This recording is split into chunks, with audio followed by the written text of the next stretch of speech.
Não seria possível agradecer a meu pai. Teria ficado aborrecido com o que chamava de pieguices. Não ousei fazer um movimento. Ele ainda não estava diante de nós, grande em seu roupão de dormir de cor branca e a manta roxa e rosada de caxemira da Índia, com que enrolava a cabeça desde que sofria de nevralgias, na mesma atitude com que Abraão, segundo a gravura de Benozzololi, que o senhor Swan me dera, dizia a Sara que era preciso se separar de Isaac.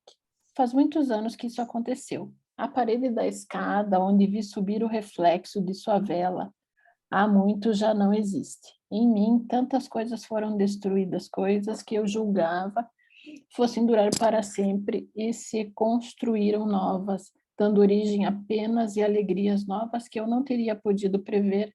Então, assim como as antigas se tornaram difíceis de compreender. Também há muito tempo meu pai deixou de poder dizer à mamãe: vai com o menino. A possibilidade de semelhantes horas nunca mais renascerá para mim. Porém, desde algum tempo recomeço a perceber muito bem, se apuro os ouvidos, os soluços que então consegui conter na presença de meu pai e que só rebateram quando fiquei a sós com mamãe. Na verdade, eles nunca cessaram, e é somente porque a vida se vai agora emudecendo cada vez mais ao meu redor que os ouço de novo, como os sinos do convento que parecem tão silenciosos durante o dia por causa dos barulhos da cidade que os julgamos parados, mas que voltam a soar no silêncio da noite. Mamãe passou aquela noite no meu quarto, no momento mesmo em que eu acabara de cometer uma falta tamanho que esperava ser obrigada a deixar a casa. Meus pais me davam mais do que eu nunca teria podido obter deles, como recompensa de uma boa ação. Mesmo na hora em que se manifestava por esse ato de graça, a conduta de meu pai a meu respeito conservava algo de arbitrário e desmerecedor que a caracterizava e que decorria, em geral, de que sua atitude resultava antes de convenções fortuitas do que de um plano premeditado. Talvez até o que eu chamava de severidade, quando mandava que me deitasse, merecesse menos esse nome que a de minha mãe ou de minha avó, pois a natureza de meu pai, diferente ainda mais da minha em certos aspectos do que a delas, provavelmente não adivinhava até onde a, não adivinhava até então o quanto eu me sentia infeliz todas as noites, o que a minha mãe e a minha avó sabiam muito bem, mas elas me amavam o bastante para não consentir que me poupassem o sofrimento, pois desejavam que eu aprendesse a dominá-lo a fim de diminuir minha sensibilidade nervosa e fortalecer minha vontade.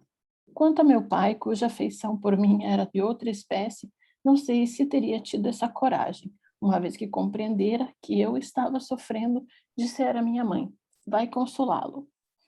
Mamãe ficou aquela noite no meu quarto e, como para não estragar com nenhum remorso aquelas horas tão diferentes do que eu tinha tido o direito de esperar, quando Françoise, compreendendo que estava se passando algo extraordinário, ao ver mamãe sentada junto a mim, estendendo-me a mão e deixando-me chorar sem ralhar, lhe perguntou: mas senhora que tem o patrãozinho para chorar assim? Mamãe lhe respondeu: nem mesmo ele sabe, Françoise. Está nervoso, arrume depressa a cama grande e vá se deitar. Assim, pela primeira vez, minha tristeza não era considerada uma falta digna de castigo, e sim um mal involuntário que se acabava de reconhecer oficialmente, como um estado nervoso pelo qual eu não era responsável. Senti o alívio de não ter mais de misturar escrúpulos à amargura das minhas lágrimas. Podia chorar sem pecado. Meu orgulho também não era pequeno diante de Françoise, por aquela transformação das coisas humanas, tanto que, uma hora depois que mamãe se havia recusado a subir para o meu quarto, dando-me uma resposta desdenhosa, dizendo que eu deveria dormir, erguia-me a dignidade de grande personagem e fazia-me alcançar de súbito uma espécie de puberdade do desgosto, de emancipação das lágrimas. Eu deveria sentir-me feliz e não era. Tinha a impressão de que minha mãe acabava de me fazer uma primeira concessão que lhe devia ser dolorosa, que aquilo era uma primeira abdicação de sua parte, diante do ideal que concebera para mim e que, pela primeira vez, ela, tão corajosa, se confessava derrotada. Parecia-me que, se eu acabava de obter uma vitória, era contra ela, pois conseguira quebrar sua vontade, dominar-lhe a razão, como o teriam feito a doença, os desgostos ou a idade, e que aquela noite principiava uma nova era, ficaria marcada como uma triste data. Se então eu tivesse ousado, teria dito à mamãe: não, não quero, não durma aqui. Mas eu conhecia aquela sabedoria prática, realista, como se diria hoje, que nela matizava a natureza ardentemente idealista de minha avó, e sabia que, agora que o mal estava feito, ela preferia ao menos deixar-me desfrutar o prazer calmante dela, a incomodar meu pai. Com certeza, o belo rosto de minha mãe ainda esplendia de juventude nessa noite em que me estendi as mãos com tanta doçura, procurando estancar minhas lágrimas.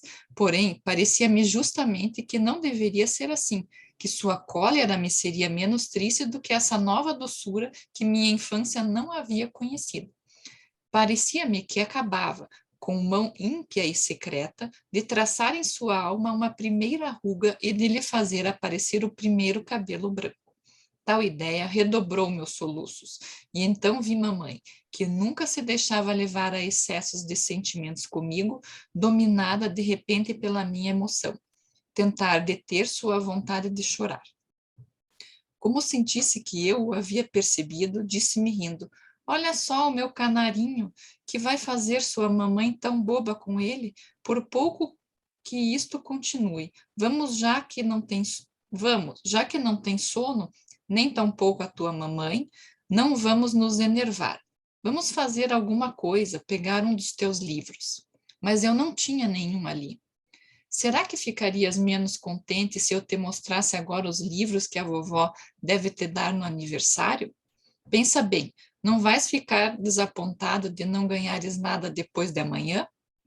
Ao contrário, eu estava encantado e mamãe foi buscar um pacote de livros, dos quais só pude adivinhar, através do papel que os envolvia, o formato oblongo, mas que, sem esse primeiro aspecto, embora sumário e velado, já eclipsavam a caixa de tintas do ano novo e os bichos da seda do ano anterior. Eram La Mère, o Diable, Françoise Le Champy, La Petite Fadette e Le Maître, acho, Sonner. Minha avó, como soube mais tarde, escolhera a princípio as poesias de Musset, um volume de Rousseau e Indiana, pois se julgava as leituras fúteis tão prejudiciais como os bombons e os pastéis. Não achava que os grandes sopros do gênio tivessem sobre o espírito, mesmo de uma criança, uma influência mais perigosa e menos vivificadora que, sobre o seu corpo, o ar livre e o vento do alto mar. Porém, como meu pai quase a tivesse tratado de louca, ao saber que livros ela pretendia me dar, ela voltou pessoalmente à livraria de Jouyet-le-Vicomte para que eu não corresse o risco de ficar sem presente. Era um dia escaldante, ela passaria tão mal que o médico passara tão mal que o médico advertiu minha mãe de que não deveria deixá-la cansar-se daquele modo. E se lançar aos 4 romances campestres de George Sand. Minha filha, dizia ela à mamãe, eu não podia me decidir a dar a esse menino algo que fosse mal escrito. Pode ser tu. Na realidade, nunca se resignava a comprar nada do qual não pudesse tirar proveito intelectual e, sobretudo, o que nos proporcionam as coisas belas, ensinando-nos a buscar o nosso prazer em outro ponto que não nas satisfações do bem-estar e da vaidade.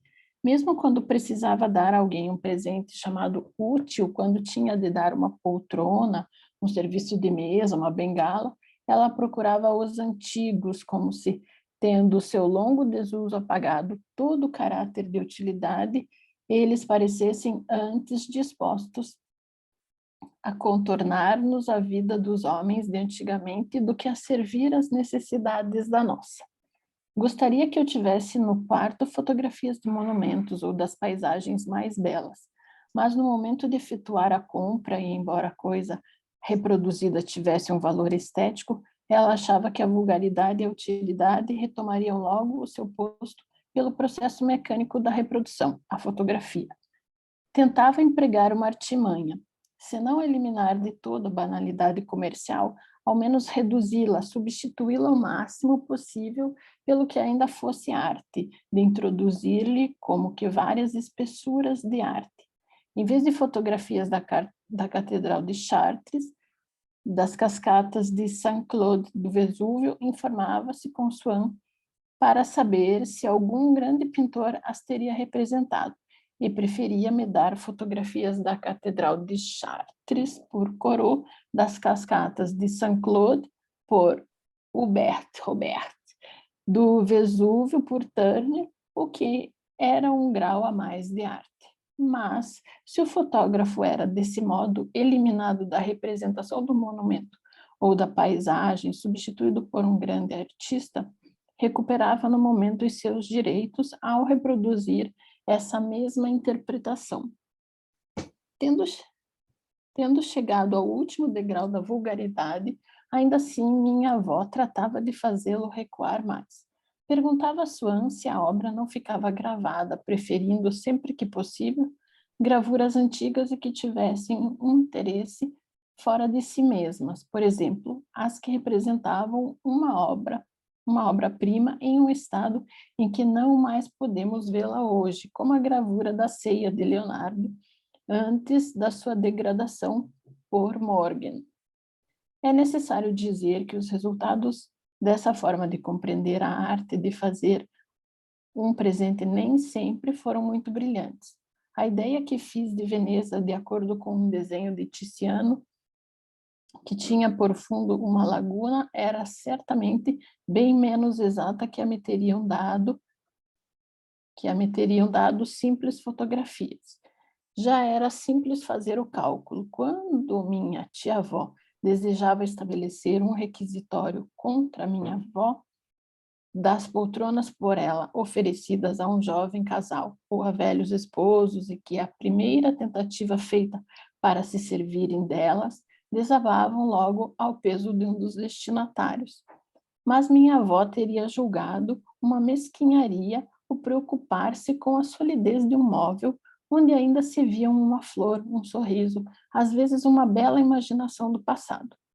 Até aquilo que nos móveis correspondia a uma necessidade, como se apresentasse de uma forma a que não estávamos habituados, encantava-o com os velhos modos de dizer em que vemos uma metáfora apagada, em nossa linguagem atual, pelo desgaste do hábito. Ora, exatamente do mesmo jeito, os romances campestres de George Sand, que ela me dava como presente de aniversário, eram bem um mobiliário antigo, cheios de expressões caídas em desuso e convertidas em imagens que só encontramos no campo. E minha avó os havia comprado de preferência a outros, da mesma maneira como teria alugado, com mais gosto, uma propriedade onde houvesse um pombal gótico ou qualquer daqueles velhos objetos que exercem sobre o espírito uma influência benéfica, dando-lhe a nostalgia de impossíveis viagens no tempo. Minha mãe sentou-se junto da minha cama, pegara François Lechamp, cuja capa avermelhada e título incompreensível lhe davam, para mim, uma personalidade distinta e uma atração misteriosa. Nunca havia lido romances de verdade. Ouvira dizer que George Sand era o tipo de romancista. Isto já me predispunha a imaginar em François Lechamp algo de indefinível e delicioso. Os processos de narração destinados a excitar a minha curiosidade ou enternecimento, certas maneiras de dizer que despertam a inquietude e a melancolia e que o leitor de pouca instrução reconhece como comuns a muitos romances, pareciam-me simplesmente, a mim, que considerava um livro novo não uma coisa que tivesse muitos semelhantes, mas uma personalidade única, que só em si possuísse motivo de existência, uma emanação perturbadora da essência própria de François Duchamp. Por sobre esses acontecimentos tão corriqueiros, essas coisas tão comuns, eu sentia uma como que entonação, uma acentuação estranha. A ação se desenrolou e me pareceu tanto mais obscura, visto que, naquele tempo, quando eu lia, devaneava muitas vezes, durante páginas inteiras, com o pensamento perdido em outra coisa. E as lacunas que essa distração deixava na narrativa se acrescentava, quando era a mamãe quem me lia em voz alta, o fato de que ela pulava todas as cenas de amor. Assim, todas as mudanças esquisitas que se operavam na atitude respectiva da moleira e do menino, e que tem sua explicação unicamente nos progressos de um amor nascente, pareciam-me impregnadas de um mistério profundo, cuja origem eu imaginava estar nesse nome desconhecido e tão doce, de Champ, nome que atribuía ao menino que o usava, e sem saber por quê, sua cor viva, purpurina e encantadora. Se minha mãe era uma leitora infiel, era, contudo, quanto às obras onde encontrava o tom de um sentimento verdadeiro, uma leitora admirável pelo respeito e a simplicidade de interpretação, pela beleza e a brandura do tom.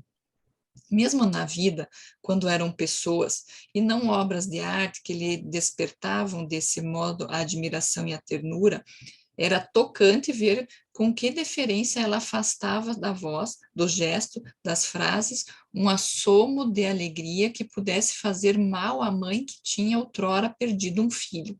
Toda referência à festa, a aniversário, que pudesse lembrar a um velho a sua idade avançada, todo assunto caseiro que pudesse ser aborrecido a um jovem sábio. Da mesma maneira, quando li a prosa de George Sand, que respira sempre essa bondade, essa distinção moral que mamãe aprendera com minha avó a considerar como superiores a tudo mais, e que só muito mais tarde eu deveria ensinar-lhe a não julgar também como superiores a tudo nos livros. Eu preciso parar.